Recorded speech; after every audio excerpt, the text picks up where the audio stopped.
Hello Anantapur, welcome back to my channel. అలఫీ good morning అండి. Video ద్వారా అనంతపురం మార్కెట్ యొక్క ప్రైజెస్ ఇన్ఫర్మేషన్, ఇప్పటి వరకు జరిగిన ఆక్షన్ ప్రకారం టమాటో ధరల ఇన్ఫర్మేషన్ షేర్ చేస్తున్నాను. సో ముందుగా ఈరోజు డేటు 14వ తేదీ అండ్ నవంబర్ నెల 2025 సంవత్సరం. అండ్ ఈరోజు వచ్చేసి స్టాక్ బీభత్సంగా వచ్చింది అని చెప్పొచ్చండి. అంటే స్టాక్ పెరిగింది నిన్న మొన్నటితో పోలిస్తే గనక. సో ఎందుకు అంటే గనక రీజన్ అడుగుతారు మీరు అందరూ కూడా. సో ముందుగా రీజన్ వచ్చేసి పాత టమోటా తోటల నుంచి ఎక్కువగా స్టాక్ అనేది వచ్చేసిందండి. సో ఇది కారణము స్టాక్ పెరగడానికి. అంటే ప్రైజెస్ పెరిగేసరికి పాత టమోటా తోటల నుంచి కటింగ్ చేసి తెచ్చారనమాట ఫార్మర్స్ అన్న వాళ్ళు. అండ్ ఓకే ఫ్రెండ్స్, సో ముందుగా ఈరోజు హైయెస్ట్ ప్రైస్ ఇప్పటికీ 600 రూపాయలు అండి. సో అన్ని మండీల్లోనూ 600 రూపాయలు వెళ్ళలేదు. ఇది మీరు గమనించగలరు.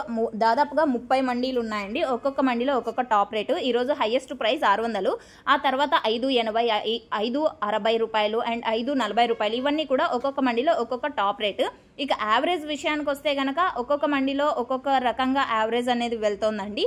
సో ఈరోజు టోటల్ యావరేజ్ 100 రూపాయల నుంచి 200, 300, 400, 500 టోటల్ మార్కెట్ అనేది జరిగింది. ఇక క్వాలిటీ వైడ్ అయితే A1 క్వాలిటీలన్నీ కూడా 350 రూపాయల నుంచి 400, 450, 500. సో ఇవన్నీ కూడా A1 క్వాలిటీకి అందుతున్నటువంటి టమాటా ధరలు అండి. ఇక సెకండ్ క్వాలిటీ విషయానికి వస్తే కనుక 200 రూపాయల నుంచి 250, 300, 350. సో ఇవన్నీ కూడా సెకండ్ క్వాలిటీకి సంబంధించినటువంటి టొమాటో రేట్స్ అండి. అండ్ థర్డ్ క్వాలిటీ విషయానికి వస్తే కనుక 100 రూపాయల నుంచి 150, 180, 200 ఇవన్నీ కూడా థర్డ్ క్వాలిటీ టమాటో ధరలు. సో ఓకే ఫ్రెండ్స్, ఇదండి ఇన్ఫర్మేషన్. యూజ్ అయింది అనుకుంటున్నాను. యూజ్ అయినట్టయితే ప్లీజ్ లైక్ చేయండి. డైలీ ఇన్ఫర్మేషన్ కోసం సబ్స్క్రైబ్ చేయండి. యాక్షన్ అనేది రన్నింగ్లో ఉంది. So thank you.